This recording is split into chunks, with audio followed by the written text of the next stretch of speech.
اور بزرگان دین جو ہمارے اپنے اس علاقے کے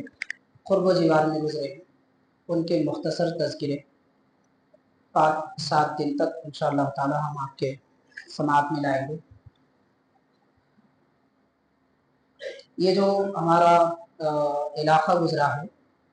یمگنور اور اس کے اطراف رائل سیما کے علاقے میں، ایک دو نہیں ماشاءاللہ تقریباً 100-150 سے زیادہ ایسے عظیم بزرگان دین، علماء دین، صالحین، اولیاء اللہ گزرے ہیں کہ ان کی تاریخ قدیم زمانے سے بھی لکھی ہوئی ہے، اور بہت سارے ایسے علماء اور اولیاء ہیں کہ ان کا نام، ان کی تاریخ کتابوں میں ہم کو نہیں ملتی۔ تو ہم آغاز کریں گے حضرت سید شاہ طاہر قادری علیہ رحمت و رضوان، جن کا لقب قطب الدوائر اشرف المعاصر۔ ادھونی میں حضرت کا مزار مبارک، آپ کا جائے پیدائش کرنول ہے، اور آپ کے والد گرامی حضرت سید شاہ عبداللطیف لاہوری رحمۃ اللہ علیہ۔ حضرت شاہ طاہر قادری رحمۃ اللہ علیہ بچپن میں اپنے والد سے اجازت لے کر کرنول سے ادھونی تشریف لائے تھے۔ اولیاء کرام ایک مقام سے دوسری جگہ جب جاتے تو ان کے آنے کا اصل مقصد دین اسلام کی اشاعت ہوتا ہے، اور لوگوں میں جو گمراہیاں وغیرہ پھیلی ہوئی ہیں ان گمراہیوں کو مٹانا اور اللہ کے نبی کے دین پر لوگوں کو چلانا، یہ ان کا اصل مقصد ہوتا ہے۔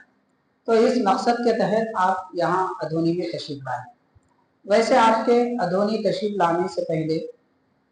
اس علاقے میں اور قدیم زمانے کے کئی اولیاء کرام گزرے ہیں۔ ان میں سے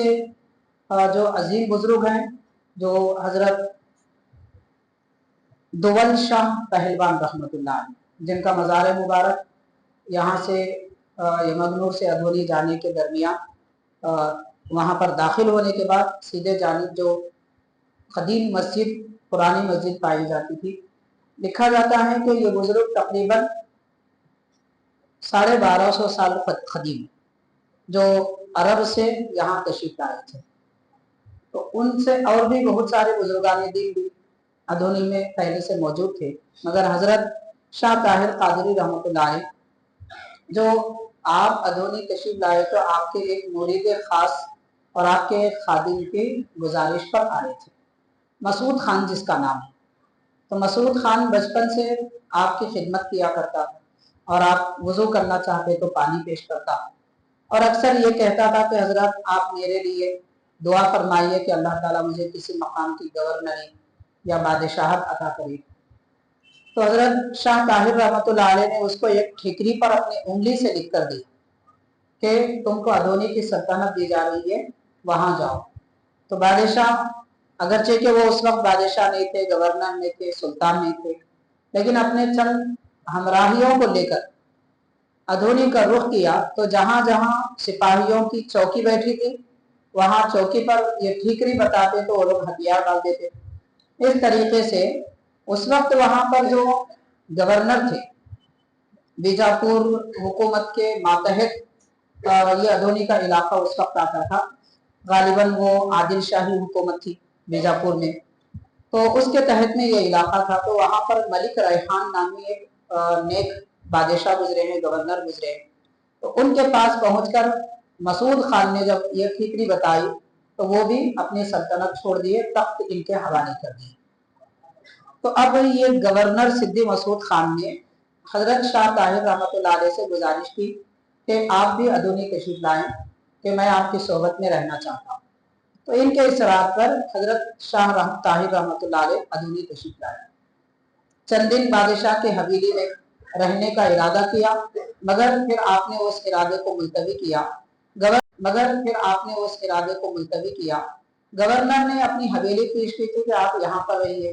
تو آپ نے فرمایا کہ آج تم بادشاہ ہو تو یہ تمہاری حویلی ہے، کل کوئی دوسرا آ جائے گا تو وہ اس کی ہو جائے گی، اور کیا ضروری ہے کہ تم کو ہم سے محبت ہے اس لیے یہ حویلی پیش کر رہے ہو، دوسرا بادشاہ کیا معلوم کہ ہم سے محبت رکھے نہ رکھے۔ اس طرح بادشاہوں کے بدلنے سے حویلیاں بدل جاتی ہیں، میں کسی کے مکان پر رہنا پسند نہیں کرتا،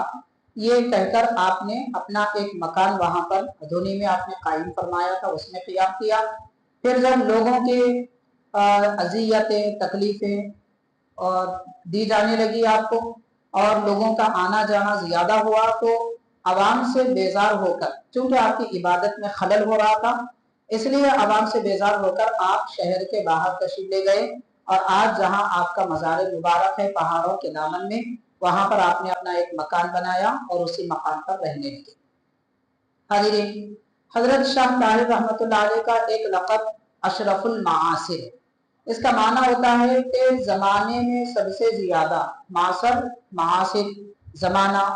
تو زمانے میں سب سے زیادہ بزرگ جو شخصیت ہے ان کا یہ لقب اشرف المعاصر رکھا گیا۔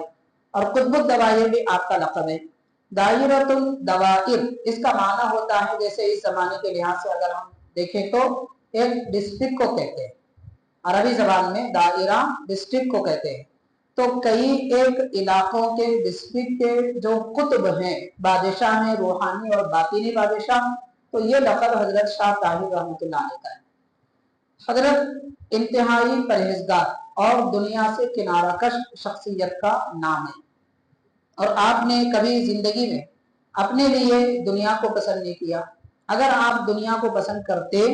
تو بادشاہ وقت کے ذریعے کئی محل بنا لیتے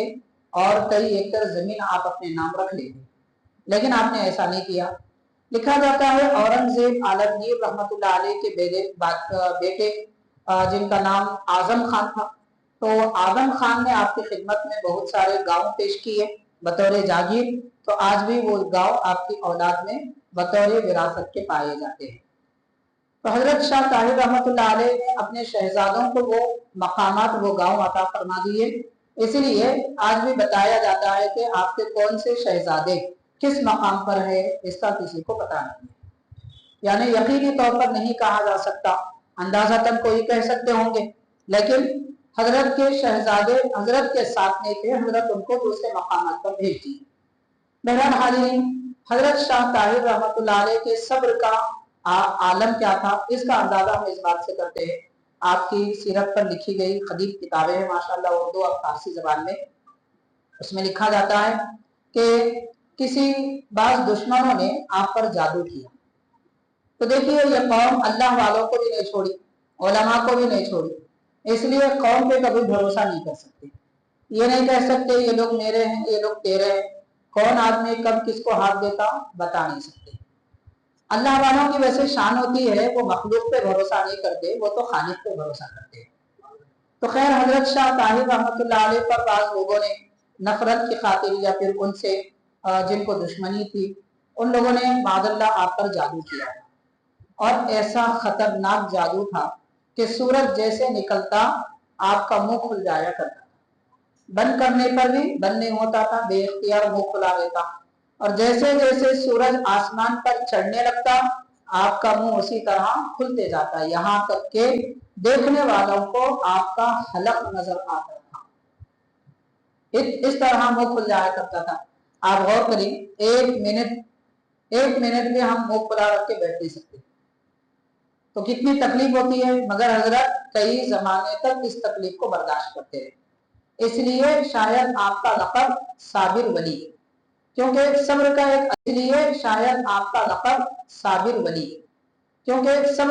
عظیم پیمانہ ہے۔ اب حال دیکھیے کہ آج بھی ماشاءاللہ حضرت کے دربار میں جو لوگ حاضری دیتے ہیں، جو اپنی گزارشیں پیش کرتے ہیں ماشاءاللہ پوری ہو جاتی ہے، کبھی رد نہیں کی جاتی، کئی لوگوں کے تجربے ہیں۔ تو بہرحال حاضرین، اتنا اعلیٰ مقام اللہ تعالیٰ کی قربت میں رکھتے ہیں کہ غریب لوگوں کا ملجا و ماما بنے ہوئے شخصیت ہے، مگر اس کے باوجود اپنی ذات کے لیے اللہ تعالیٰ سے نہیں مانگتے، کیونکہ صبر ایوب ایک بہترین نمونہ ہے۔ حضرت ایوب علیہ السلام کے جسم مبارک میں جو زخم آئے تھے، آپ نے دعا کبھی نہیں کی کہ اللہ میرے زخم ہے یا پھر کچھ ہوا ہے اس کو درست کر دے، آپ نے یہ نہیں کہا، بلکہ وہ زخم جب دل تک پہنچا تو اتنا کہا کہ اللہ مجھے تکلیف ہو رہی ہے۔ تکلیف کس بات کی ہو رہی ہے؟ تکلیف اس بات کی ہو رہی ہے کہ دل سے تو کم از کم اللہ کا ذکر کرتا تھا، کہ اب دل کو بھی زخم آیا ہے تو کیسے ذکر کرو۔